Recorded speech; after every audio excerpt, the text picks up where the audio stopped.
ce matin, c'est la deuxième présentation d'une trilogie. Je ne sais pas qui était présent lors de la première. Il y a sans doute une continuité, mais chaque webinaire est indépendant l'un de l'autre. Et si j'ai bien compris, la première édition a été excessivement utile. Alors, je suis certaine que ce sera le cas encore aujourd'hui. J'aimerais vous parler de votre présentatrice, Marie-Claude Dugal. Marie-Claude est spécialiste en approvisionnement, à soutien en approvisionnement Canada à la région Québec. Marie-Claude a accumulé plus d'une dizaine d'années d'expérience en approvisionnement au gouvernement fédéral, au sein de différents ministères, de Montréal à Ottawa, en passant par Washington à l'ambassade du Canada aux États-Unis.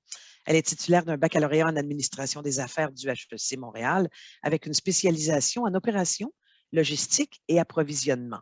Alors, vous êtes entre bonnes mains et je sais qu'il y aura une période de questions qu'on vous interpellera. Bon webinaire. Encore une fois, merci d'être des nôtres. Bonne séance. Merci beaucoup, Lise. Quel bel accueil. C'était très beau de la façon que vous avez lu ça. Bien, merci à tous. Merci aux participants de prendre le temps ce matin d'en apprendre plus sur comment les services du gouvernement du Canada peuvent vous être utiles. Donc, comme l'a dit Lise, et je ne vais pas trop prendre de temps là-dessus, mais donc, mon nom est Marie-Claude Dugal. Je travaille pour le Bureau du soutien à l'approvisionnement Canada qui fait partie du ministère Services publics et approvisionnement Canada. Peut-être que vous le connaissez, autrefois par TPSGC, donc Travaux publics et Services gouvernementaux Canada. Donc, c'était notre nom avant. Évidemment, ce n'est pas, le nom a changé, mais la mission est toujours la même. Donc, donc voilà, j'en dirai pas plus sur moi. Donc, certains d'entre vous étaient là les 2 semaines pour le démystifier les marchés publics. Donc là, on a démystifié certains mythes. Et là, cette semaine, c'est beaucoup plus pratique. Je vais vous montrer comment vous inscrire, comment chercher des occasions d'affaires sur rachat et vente. Et on va parler aussi des services professionnels. Donc, allons-y, on débute. Alors, l'objectif d'aujourd'hui, de la présentation, ce sera donc de vous faire un aperçu d'achat et vente.gc.ca. Je vais vous faire une démonstration du service électronique d'appel d'offres en vous montrant comment chercher des données sur les appels d'offres, les contrats déjà octroyés, les offres à commande et les arrangements d'approvisionnement. Je vais vous expliquer ce que c'est très bientôt. Je vais vous montrer comment surveiller les occasions de marché. Donc, ça, c'est les 3 petits icônes. Mémorisez-les. Ce sont des icônes qu'on retrouve sur chaque page de notre site web et sont très utiles. Et comment trouver des sources d'informations utiles également pour vous comme fournisseur. Donc, comme vous l'avez vu au premier événement, mais je vais y repasser puisqu'il y en a certains peut-être qui n'étaient pas là. Alors, au cours des dernières années, la valeur totale des marchés, donc pour les entreprises petites et diverses, le total des marchés est attribué par le gouvernement qui s'élevait en moyenne à 23 milliards de dollars par année. Donc, ça, c'est vraiment tout contrat, toute entreprise confondue. Et donc, presque 74% de ces contrats-là étaient gérés par notre ministère. Parce que, comme vous le verrez, notre ministère, Services publics et approvisionnement Canada, SPAC, je vais dire SPAC parce que c'est vraiment plus court, est vraiment l'entité centrale des achats. Donc, il y a aussi une portion qui est gérée par chaque ministère. Chaque ministère a une délégation qui lui sont permis de faire leurs propres achats jusqu'à un certain montant. Quand ça dépasse ces montants-là, les achats sont transférés à SPAC. Donc, en moyenne, les PME ont obtenu environ 54% de la valeur totale des marchés attribués par notre ministère à des fournisseurs canadiens. Évidemment, c'est quand même près de 8 milliards de dollars par année. Et la part des PME s'élève à 74 % si on considère que la valeur des marchés attribués ne dépassait pas 1 million de dollars.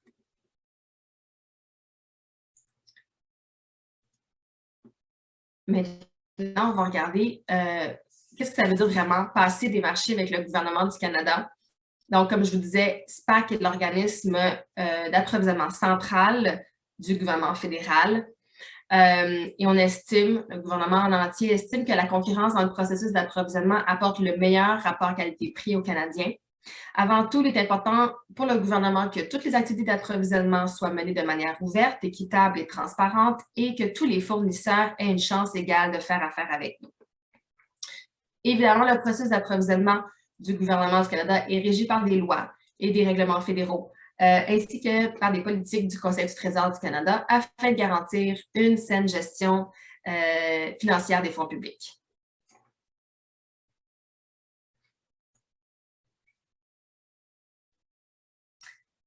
Maintenant, je vais vous parler un petit peu d'achat et vente. Donc, c'est vraiment la source qui fait autorité pour l'information liée aux achats du gouvernement. Donc, notamment comment s'inscrire comme fournisseur, ainsi que des liens reliés au système de données d'inscription des fournisseurs et à différentes bases de données. Au sujet des politiques et des lignes directrices en matière d'achat, des données récentes et des données passées relatives aux achats. C'est ça, je vais vous montrer comment les trouver. Des principales personnes ressources responsables des achats dans les ministères et organismes, des programmes et des initiatives en matière d'approvisionnement du gouvernement du Canada et de l'information sur les événements et séminaires à venir à l'intention des entreprises parce que nous offrons des séminaires comme celui-ci régulièrement. Donc, vous pouvez trouver ces événements-là sur notre site Web. Donc, Achat et Vente propose des liens qui vous mènent à une grande variété de sources d'informations qui peuvent être utiles à votre entreprise, étant donné qu'ils recueillent des données sur ce qu'achète le gouvernement et sur les fournisseurs qui ont réussi à vendre au gouvernement dans le passé.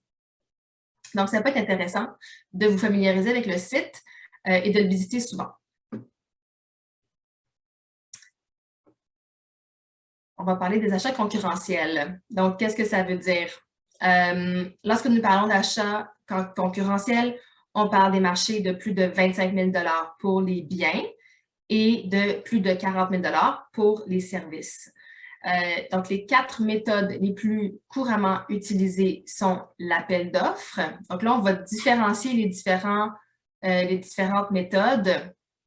Donc, l'appel d'offres, l'évaluation est basée sur la soumission la plus basse, satisfaisant toutes les exigences obligatoires, donc c'est vraiment le prix qui l'emporte. Donc, ça peut être utilisé ça pour des biens très simples ou même pour les besoins en construction. La demande de proposition, c'est lorsqu'on a besoin d'une solution, donc ça sera le meilleur rapport qualité-prix. Donc, ce n'est pas le prix nécessairement qui l'emporte.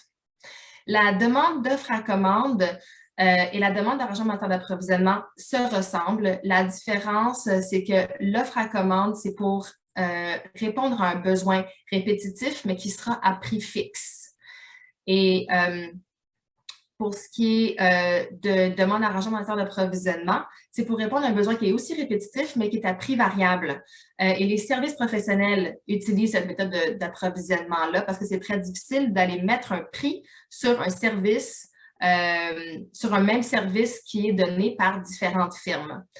Donc, c'est pour ça que c'est un peu différent. Je vois qu'il y a des questions dans le chat. On va attendre à la toute fin. Je vais répondre à vos questions à la toute fin dans le chat. Là, pardon, j'aurais dû le mentionner au début. On va tout revoir ça à la fin. Mais écrivez-les dans le chat pour que je puisse y répondre plus tard.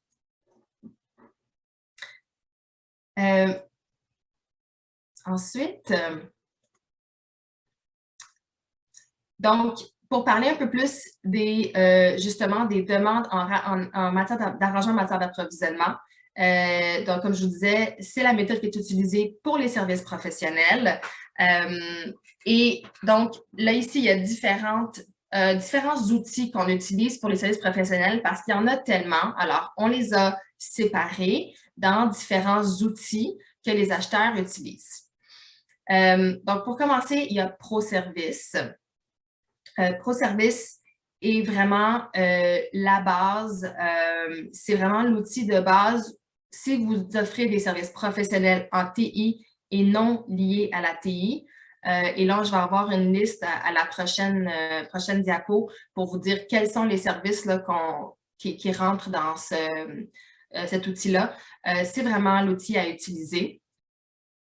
Vous devez être inscrit non seulement dans notre base de données, qu'on va regarder plus tard en démonstration, et vous devez être inscrit dans le système ProService pour pouvoir avoir accès à ces demandes de propositions-là. Ensuite, service professionnel en informatique centré sur les tâches et les solutions et le suivant, service professionnel centré sur les tâches et les solutions. Donc, vous voyez qu'il y en a un qui est en TI, l'autre qui ne l'est pas. C'est la même chose que ProService, mais ProService sera utilisé surtout pour les besoins en dessous de 40 000 et les autres services seront, les deux autres seront affichés sur achat et vente. Ça aussi, je vais vous en reparler, mais il faut être inscrit dans la base de données de ProService pour avoir accès à un de ces services-là. Ensuite, il y a Select, qui est notre base de données pour les services de construction, d'architecture et de génie, les services d'entretien et d'expertise connexes, conseil connexe. Vous pouvez, des fois, certains peuvent être dans plusieurs bases de données. Donc, c'est possible que certaines se chevauchent entre Select et ProService. Ensuite, il y a le répertoire des fournisseurs de services linguistiques, tout ce qui est traduction, interprétation, terminologie et traitement de texte. Et finalement, le répertoire d'aide, de services d'aide temporaire, qui est un outil qui aide les ministères fédéraux à acquérir des services d'aide temporaire professionnelle pour une valeur allant jusqu'à 400 000 ayant une période d'affectation qui ne dépasse pas 48 semaines consécutives. Donc, ça, c'est vraiment quand on a besoin d'aide temporaire, une personne qui vient, qui n'est pas un employé, mais qui est vraiment sous contrat et qui vient pour une période de temps, 90 jours, normalement, ou moins, ou parfois plus.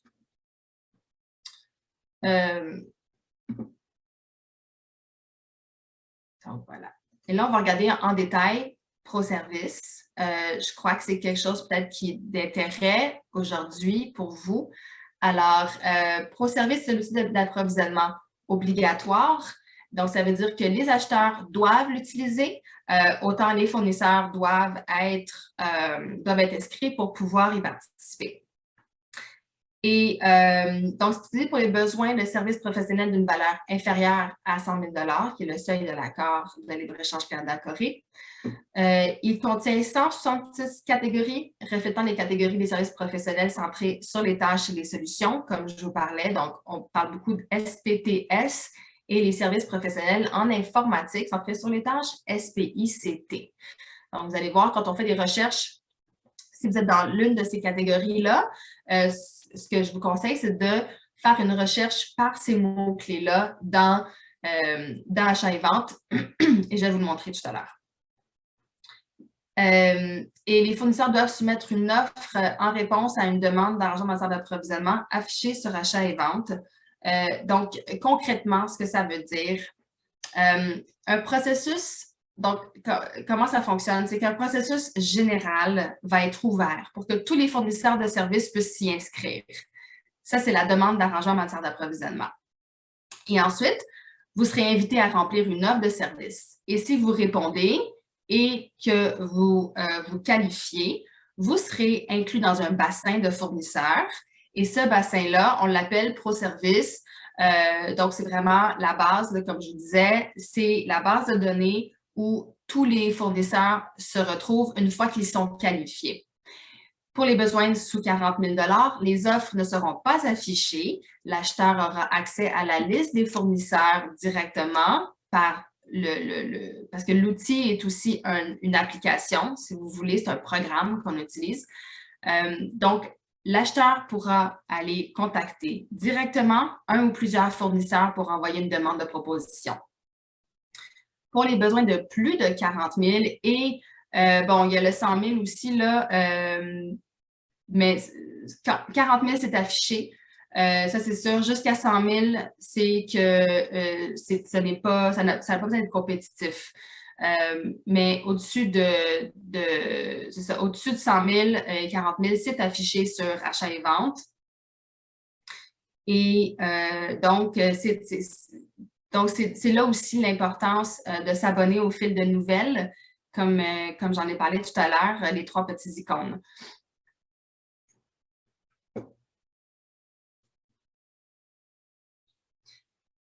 Les services professionnels les plus souvent achetés. Donc, vous avez vraiment de tout, là. Services professionnels en informatique et en TI, évidemment.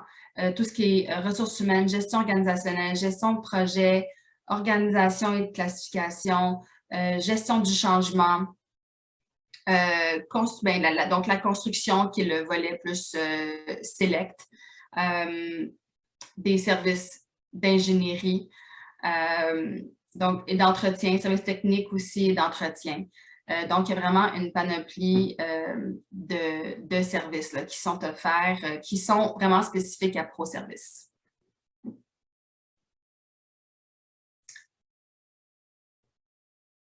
Et c'est à noter aussi que les services d'élaboration et de prestation de la formation excluent les logiciels qui sont utilisés sur le marché, mais excluent les logiciels aussi quand c'est un service de logiciel. Puis on va le voir tout à l'heure. Et ce n'est pas inclus dans ProService. Donc, ce sera inclus juste directement sur achat et vente, sans passer par ProService. Donc, achat et vente, rapidement, donc, je l'ai dit, hein, c'est la source officielle, elle est gratuite. Donc, vous pouvez naviguer gratuitement, vous pouvez vous inscrire gratuitement, avoir accès aux appels d'offres, c'est gratuit également. Et même soumissionner, c'est gratuit. Donc, il n'y a absolument aucun frais à aucun moment. Et c'est vraiment là où vous devriez vous fier à l'information. Tout ce qui vient de parties tierces ou de fils de nouvelles d'autres sites web n'est pas nécessairement fiable. Et c'est important de consulter régulièrement le site pour y trouver des nouveaux appels d'offres, mais également vous abonner au fil de nouvelles va vous éviter d'aller sur le site à tous les jours. Donc, c'est très facile à naviguer. Ça fonctionne un peu comme Google, je peux dire, comme un moteur de recherche qui va vraiment aller chercher tous les mots dans la description.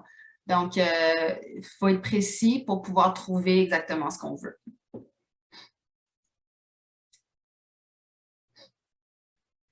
Donc, j'ai déjà parlé de l'accès gratuit. Ce n'est pas une obligation de s'inscrire. Par contre, c'est fortement recommandé. Même si vous n'offrez pas de services professionnels, c'est vraiment recommandé de vous inscrire parce que vous serez dans notre base de données. Et si un acheteur cherche une entreprise qui offre des services ou plutôt, je devrais dire, des logiciels ou qu'importe les biens ou les services que vous offrez, c'est vraiment recommandé. Comme ça, ils pourront chercher.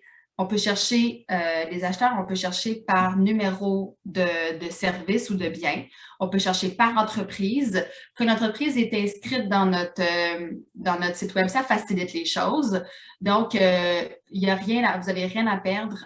Ça peut être vous pouvez être contacté aussi de cette façon-là pour les besoins de moins de 25 000 si vous offrez, si vous avez noté quel bien ou quel service vous offrez dans votre profil. Achat et vente aussi permet de trouver des données sur tous les appels d'offres, tous les contrats attribués, les offres à commande, arrangements d'approvisionnement actuels et passés. Donc, vous pouvez aller voir qu'est-ce qui était attribué et on peut remonter jusqu'à 2010. Le site existe depuis 2010. Donc, toutes les données y sont. On appelle ça les données ouvertes, puis je vais vous en parler un peu plus. Bon, le fil de nouvelles, on en a assez parlé.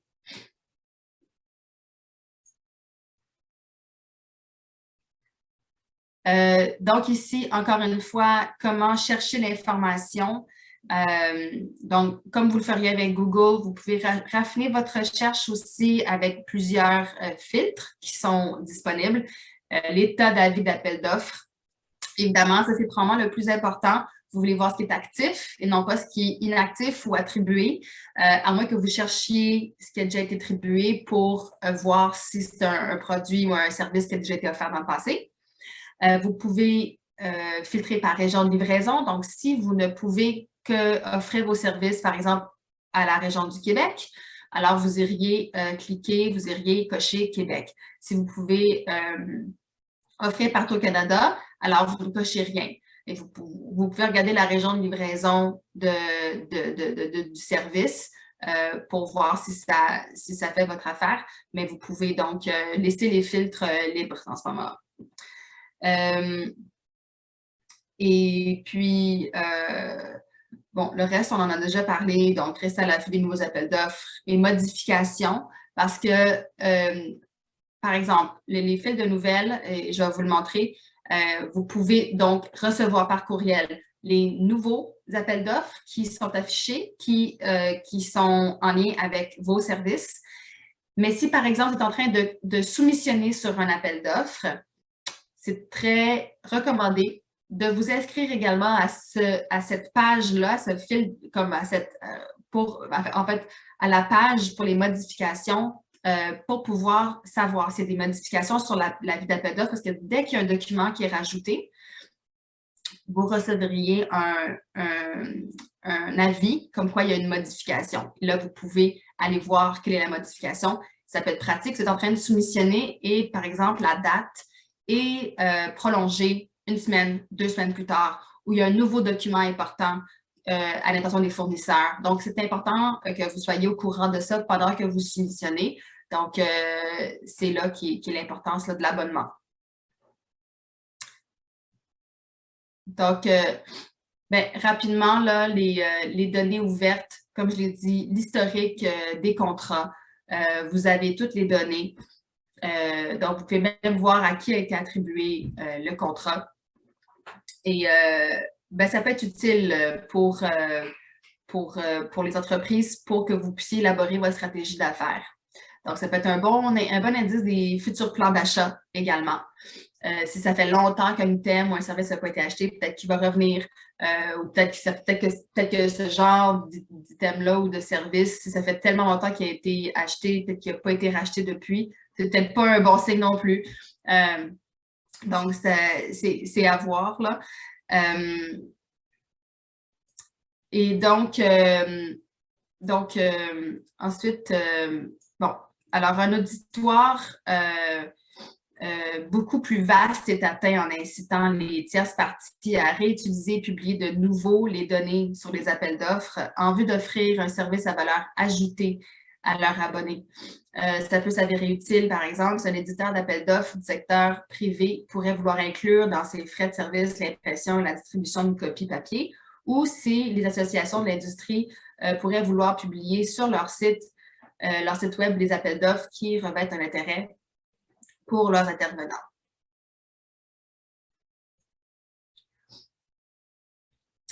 Ensuite, l'inscription. Donc, on arrive à la démonstration. Ça ne sera pas bien long. Je vous prépare tranquillement. Donc, pour faire affaire avec le gouvernement, vous aurez besoin d'un numéro d'entreprise approvisionnement qu'on appelle le NEA. Et pour ce faire, vous aurez donc besoin d'abord de votre numéro d'entreprise qui provient d'un numéro d'entreprise canadien qui provient de l'Agence du revenu du Canada. Et quand vous avez ce numéro-là, qui est en fait votre numéro de taxe, quand vous avez ce numéro-là, vous pouvez commencer votre inscription. Et ce sera tout simplement d'inscrire vos 9 chiffres de votre numéro d'entreprise, la raison sociale de votre entreprise telle qu'elle est inscrite auprès de l'Agence du revenu du Canada et de suivre les étapes et vous serez inscrit en moins de 2.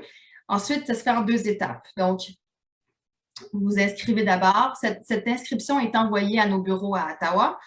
Et ensuite, ils vont créer votre compte et vous allez recevoir un numéro d'entreprise approvisionnement, NEA. Ça sera votre numéro de taxe, donc votre numéro d'entreprise, ajouter d'un autre numéro et de lettres. Normalement, ça ressemble à PG001, quelque chose comme ça. Et ce sera votre NEA. Et là, vous serez inscrit dans le système. Quand vous recevrez votre NEA, on vous demande de retourner dans votre profil. Et là, c'est à ce moment-là que vous allez ajouter les services et les biens que vous offrez et ajuster l'information, courriel, nom, numéro de téléphone, ce que vous voulez, là. Mais c'est là que c'est important d'aller ajouter les biens et services que vous offrez.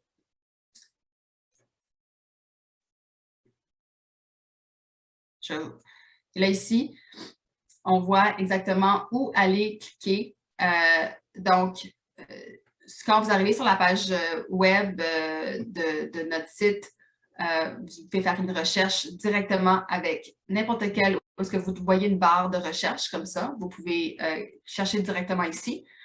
Pour vous inscrire, ça sera dans l'onglet pour les entreprises. Et là, dans cet onglet-là, vous trouvez toutes les informations dont vous avez besoin pour commencer.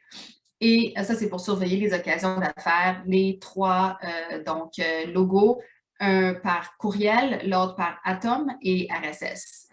Donc, vous pouvez utiliser ce que vous préférez. Alors, on va passer à la démonstration maintenant. Je vais ouvrir, et si vous voulez le faire en même temps que moi, soyez bien à l'aise. Alors, je commence sur Google. Je ne suis pas très originale, hein? Mais je vais vous montrer à quel point c'est facile de nous trouver. Donc, achat et vente, tout simplement. Vous pouvez écrire aussi achat et vente sans S. Si jamais vous oubliez, ça va fonctionner quand même. Alors, c'est le premier site qui sort. C'est super. Donc, ici, page principale. Rapidement, je vais vous montrer. J'aimerais ça pouvoir mettre un... Non, je ne peux pas.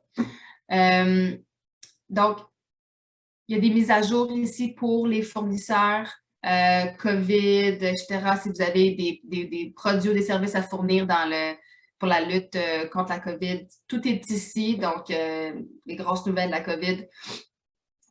Ensuite, l'aide d'entreprise. Donc, vous pouvez trouver ici rapidement les liens importants. Donc, les webinaires pour faire affaire avec nous. Donc, des webinaires comme celui-ci, on en donne régulièrement de tout genre. Dans 2 semaines, on va donner soumissionner sur des marchés. Donc, ce sera encore moi et Isabelle qui allons le donner ensemble. Donc, c'est un webinaire qu'on donne régulièrement aussi. S'inscrire comme fournisseur, juste en dessous. C'est aussi donc là que vous pourriez cliquer pour vous inscrire. Donc, on fait ça facilement, on fait ça facile pour vous. Soutien d'entreprise plus petite, c'est nous, c'est Soutien d'approvisionnement Canada. Donc, c'est notre équipe qui est ici. Si vous cliquez ici, vous allez avoir nos numéros de téléphone. Et il y a aussi la ligne info. Si jamais vous perdez votre mot de passe, si jamais il y a des problèmes avec votre compte, c'est eux qu'il faut contacter. Eux, ça, c'est vraiment le soutien technique du site web. Ensuite, donc, ici, vous trouvez les boutons. Je dis des boutons, mais c'est vraiment pour aller directement aux appels d'offres. Il y a moyen de le faire par ici, comme il y a moyen de le faire par la barre de recherche en haut. Vous pouvez voir ce qui est nouveau aujourd'hui, ce qui a été modifié. Je ne sais pas si c'est vraiment utile. Actif, très utile. Donc, ça applique un filtre automatiquement. Donc, c'est pour ça que ça peut être plus intéressant de faire ça, comme ça, vous êtes sûr de ne pas tomber sur quelque chose qui a été attribué ou expiré. Évidemment, c'est écrit dans l'appel d'offres. Il n'y aura pas de surprise. Vous pouvez aller voir les liens directement, les services qui expirent dans 24 heures si vous voulez avoir un petit défi. Les avis d'attribution, ce sont les avis qui ont été attribués, donc les contrats attribués à des fournisseurs. Et là, vous avez aussi les services reliés aux biens et les services de construction.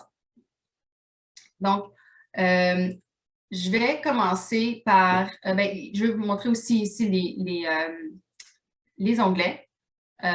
Donc, vraiment, les onglets qui pour l'instant, là, je vous dirais, là, c'est pour les entreprises. Vous en avez amplement dans cet onglet pour des heures et des heures de lecture. Non, je blague un peu, pas tant que ça. Mais vraiment, tout ce qui est le plus important se trouve ici. Donc, vous pouvez autant ici, disons qu'on commence par s'inscrire comme fournisseur, vous pouvez autant cliquer ici. Si vous cliquez sur l'onglet, là, il y a comme une autre page. Tous les documents, informations pertinentes se retrouvent ici. Et là, vous allez voir vos comptes fournisseurs. Et là, il y a ici comment s'inscrire comme fournisseur dans le DIF. Donc, le DIF, je n'en ai pas parlé, mais c'est vraiment notre base de données. On appelle ça données d'inscription des fournisseurs. Donc, c'est notre base de données d'achat et vente. Vous avez en dessous s'inscrire pour fournir des services. Donc, c'est ici que se trouvent les services professionnels. Et là, vous pouvez gérer vos comptes fournisseurs. Donc, allons-y d'abord avec s'inscrire comme fournisseur. Donc, il y a plusieurs endroits là où vous pouvez cliquer pour vous inscrire. Là, on va vous réexpliquer ce que je vous ai déjà expliqué ici. Donc, pourquoi s'inscrire dans le DIF pour avoir un numéro d'entreprise NEA et vous aurez besoin de ce numéro-là pour vous inscrire dans les autres bases de données telles que Select, ProService, Bureau de la traduction pour les services de traduction et autres. Comment s'inscrire, votre numéro d'entreprise. Si vous ne l'avez pas, vous pouvez contacter Revenu Canada. Et là, ensuite, on irait à la première étape, s'inscrire dans le DIF. Et là, il y a encore une explication. Vous pouvez aller juste simplement directement à commencer l'inscription. Et là, je vais inscrire un numéro fictif. Je ne vais pas me compliquer la vie, là. 1 à 9. Mais c'est ici que vous inscririez votre numéro de taxe, donc votre numéro d'entreprise. Là, vous cliquez sur « Commencer l'inscription ». Et là, c'est ici que vous iriez rentrer vos informations. Donc, raison sociale, c'est bien important que ce soit la même chose qui est inscrit avec l'Agence du revenu du Canada. Et ensuite, tout le reste, si vous êtes une entreprise avec plusieurs employés peuvent aller voir le compte et gérer les comptes, je vous conseille de mettre une adresse courriel qui est générale et un nom d'utilisateur général aussi, un mot de passe que tous pourront utiliser. À l'intérieur de votre compte, vous pourrez aller inscrire d'autres membres de votre entreprise. Donc, ça peut être pratique là, si vous êtes plusieurs à utiliser le site. Donc, tout ça ça peut être changé. Mais tant qu'à le faire la première fois, il vaut mieux le faire bien. Alors, vous remplissez ça, vous faites continuer et votre dossier va se renvoyer, comme je vous disais, et vous aurez dans les 24 à 48 heures, et parfois c'est vraiment rapide, là, parfois c'est même pas une journée, votre numéro d'entreprise approvisionnement. Et là, on va vous demander de retourner à votre compte pour y entrer votre NEA, votre nom d'utilisateur que vous avez inscrit plus tôt, votre mot de passe, et vous rentrez dans votre compte. Et c'est là que vous pourrez voir les informations, aller modifier, aller ajouter des produits. Vous allez voir qu'il y a un bouton qui vous demande d'aller ajouter des produits. Et là, c'est vraiment par recherche. Vous tapez et le système va trouver tous les services bien reliés à ces mots-là. Et là, vous avez comme un petit bouton rond. Et là, vous cliquez, vous ajoutez comme ça, puis vous retournez à la page d'avant, puis c'est fait. Oui, alors voilà, ça c'est l'inscription dans le DIF. Ensuite, si on retourne à achat et vente, et je vais vous montrer, donc on retourne pour les entreprises. Je vais cliquer ici. La façon la plus simple, s'inscrire pour offrir des services. Donc maintenant, je vais vous montrer comment on s'inscrit pour offrir des services professionnels.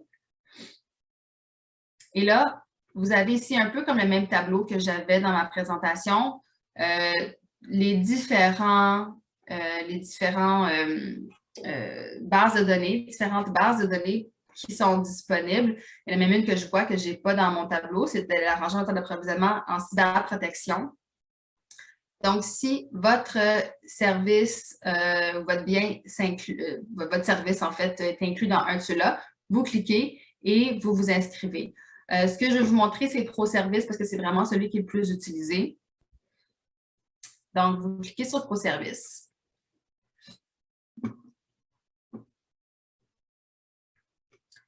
Et là, vous pourrez voir les volets et catégories. Donc, si vous n'êtes pas certain si votre service y fait partie, vous cliquez là et là, vous allez voir les listes complètes avec définition de ce que comportent les services professionnels. Donc, les TI et non TI. Donc, il y a tout ça qui est inclus. Et pour s'inscrire, attendez, c'est portail, c'est là que ça ne se complique pas, mais c'est pour ça que je vais vous montrer. Portail du système des services professionnels centralisé. Donc, ça, c'est la base de données qui inclut ProService. Donc, vous allez voir ici, ouvrir une session, à moins que vous soyez déjà inscrit, ce serait ici. Mais sinon, processus d'inscription, fournisseur, c'est ici que vous cliquez. Et là, encore, vous cliquez ici sur formulaire d'inscription des fournisseurs. Là, vous pouvez lire ici, mais c'est pas mal la même information qui se retrouve à la page d'avant. Et là, ça, c'est la page que vous voulez. Et donc, quand vous vous inscrivez, vous voyez, on vous demande votre NEA. Donc, vous devez absolument l'avoir en main avant de pouvoir vous inscrire ici. Et là, vous allez rentrer la même information, mais la différence, c'est que ça, c'est envoyé à un autre groupe complètement différent qui va s'occuper vraiment juste de ProService. Donc, c'est une fois que vous êtes inscrit avec ProService et avec le SSPC, c'est eux qui vont vous contacter. C'est eux qui vont faire le reste du processus avec vous. Donc, voilà. Ça, c'est pour les inscriptions. Maintenant, si on retourne achat et vente, ou je vais le faire ici parce que c'est comme si c'était un autre site à part, là. Ils nous sortent d'achat et vente quand on fait les inscriptions. Donc, maintenant, on veut voir si vos services ou vos biens sont achetés. Donc, je vais faire une recherche ici par mots-clés pour l'instant. Je vais mettre, disons, logiciel.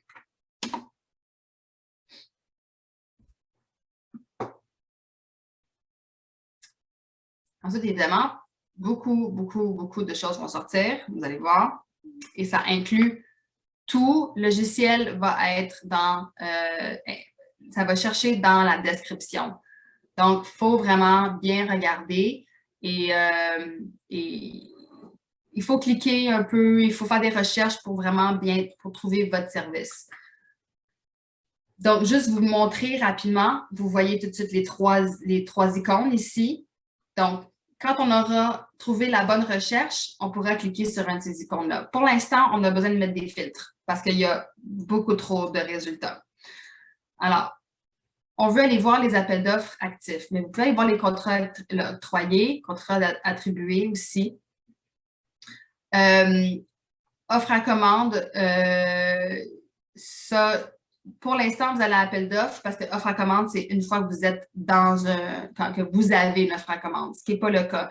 Donc, toujours appel d'offres.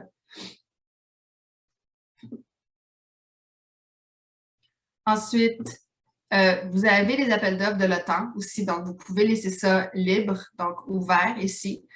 Là, ce qui est important, là, vous avez quelques actifs, donc on voit état de publication actif, mais des fois, on va tomber sur quelque chose qui est attribué. Alors, c'est là que vous ne voulez pas voir ça pour l'instant, vous voulez voir seulement ce qui est actif. Alors, état de l'avis d'appel d'offres, actif. Et là, ça va beaucoup réduire les résultats, comme vous voyez, à 39. Et ensuite, on pourrait en rester là. On pourrait ajouter bien ou service, mais on peut en rester là. Ensuite, vous allez lire un peu et de voir qu'est-ce qui est plus relié à ce que vous faites. Donc, c'est d'ouvrir, dire, bon, tiens, système de gestion de l'information de labo, OK, allons voir. Puis, ce qu'on voit tout de suite, logiciel TAI, moi, ce que je vous dis, c'est le logiciel, c'est ça. Ça, c'est le numéro et le numéro du bien pour les logiciels. Donc, si c'est votre numéro et là que vous avez lu un peu la description et que vous réalisez que ça a un lien avec ce que vous faites, prenez ce numéro-là en note et probablement que vous l'avez déjà fait sans vous en rendre compte dans votre inscription dans votre compte fournisseur. Donc, vous allez voir quand vous ajoutez vos services et vos biens dans votre compte fournisseur, vous allez avoir des numéros comme ça. Prenez-les en note. C'est ce que je vous conseille. Prenez-les en note. Comme ça, après ça, c'est très facile d'aller faire des recherches directement avec ce numéro-là. Les acheteurs, c'est ce qu'ils utilisent plutôt que d'utiliser plein de descriptions différentes. Chaque service et chaque bien a son propre numéro très précis. Donc, disons que cet appel d'offres-là vous intéresse et c'est bien parce qu'il a été affiché il y a une journée et il est encore ouvert jusqu'au 6 juin. Et disons que donc, cet appel d'offres-là vous intéresse, vous pouvez ici recevoir les avis pour l'appel d'offres précisément. Donc, c'est des modifications. C'est ici que c'est comme ça que vous pourriez les recevoir par courriel et on voit d'ailleurs qu'il y a eu une modification aujourd'hui. Donc, là, puis rapidement, je vais vous montrer ça, mais je ne veux pas trop passer de temps parce qu'on va passer beaucoup plus de temps dans le webinaire de soumissionner sur des marchés. Mais je vais vous montrer quand même quand vous descendez, vous allez voir les documents qui sont ici à télécharger et c'est là qui est votre demande de proposition. Donc, c'est ici que vous avez tous vos documents d'invitation à soumissionner. Et important aussi, la personne ressource. Donc, nous, on est là, c'est sûr, pour vous aider dans votre inscription, dans la recherche. Mais lorsque votre demande ou votre questionnement se trouve sur un appel d'offres précis, on vous réfère à la personne ressource, c'est l'acheteur. Et c'est eux qui s'occupent, chacun s'occupe de leur propre appel d'offres. Donc, ça se trouve ici, et là, vous savez, bon, région de livraison, vous voyez que c'est la capitale nationale et travaux publics, donc c'est nous, là, ça écrit encore travaux publics et services gouvernementaux, ça prend du temps, changer des noms, mais ça, c'est nous. Et donc, on est responsable des achats, mais l'entité utilisateur finale, donc le ministère qui va utiliser cet appel d'offres et qui demande le service, c'est Statistique Canada. Mais la personne ici que vous aurez, c'est une personne de SPAC, notre ministère, celui qui se charge de l'achat. Donc, vous aimez cet appel d'offres-là, vous vous inscrivez à l'appel, à l'avis, aux modifications, là, au fil de nouvelles. Et disons que vous avez décidé que, oui, ça, c'est votre numéro. Bien, vous le copiez, vous le collez, vous le réinscrivez ici, par exemple. Je vous conseille, dépendant de ce que vous offrez, je vous conseille de mettre les numéros, mais vous pouvez aussi mettre dans vos recherches là, des mots-clés si vous offrez quelque chose de plus large.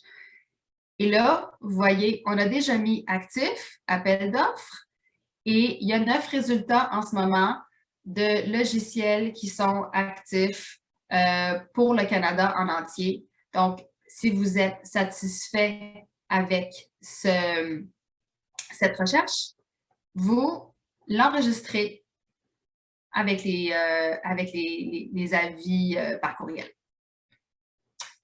Donc, ça, c'est une des choses que je voulais vous montrer. Ensuite, pardon. Je voulais vous montrer également un exemple d'une demande de soumission à travers ProService ou un achat là, avec service professionnel. Donc, moi, je l'ai tout de suite noté. D302A, c'est service professionnel en informatique. C'est très large. Et vous allez voir aussi que souvent, donc, les quatre premiers caractères sont vraiment la catégorie. Ensuite, vous allez avoir des sous-catégories qui vont aller plus en détail pour aller vraiment cibler là, précisément.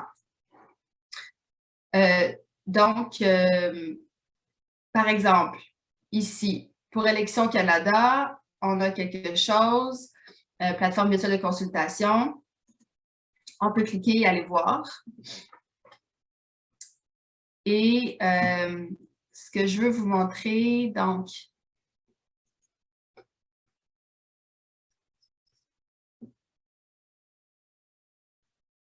bon, c'est pas l'exemple que j'avais hier.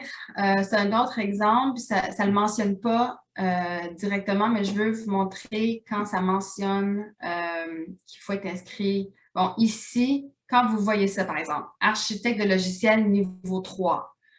C'est-à-dire comment niveau 3, comment on peut avoir déterminé le niveau 3? Mais c'est avec l'argent dans le temps d'approvisionnement au départ, quand vous vous préqualifiez à travers ProService, c'est là qu'on va déterminer dans quelle catégorie vous vous retrouvez.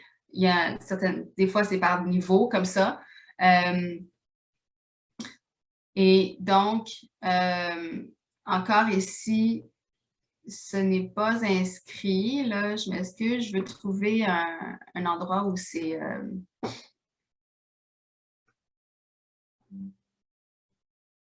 Bon, SPICT. Bon, ici, ils l'ont inscrit, là.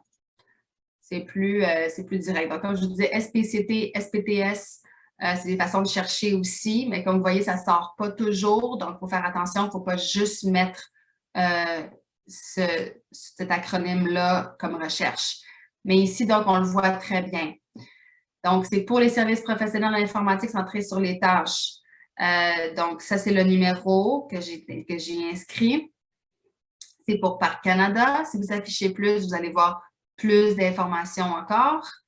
Et donc, c'est ici, voilà. Ce besoin est ouvert uniquement aux détenteurs qui se sont qualifiés dans le cadre de l'AMA, arrangement en matière d'approvisionnement, pour des services professionnels en informatique centrés sur les tâches de palier 1 dans la région capitale-nationale pour la catégorie suivante. Vous voyez, c'est très, très précis.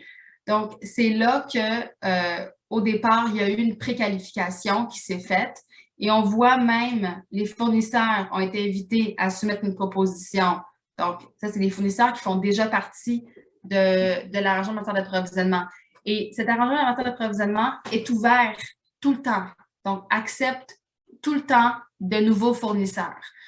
Et comme je vous dis, c'est avec ProService, c'est avec le CCSP, je pense que ça s'appelle, je ne sais jamais, que vous allez avoir toute l'information pour pouvoir vous inscrire là, avec, dans SPCT ou SPTS.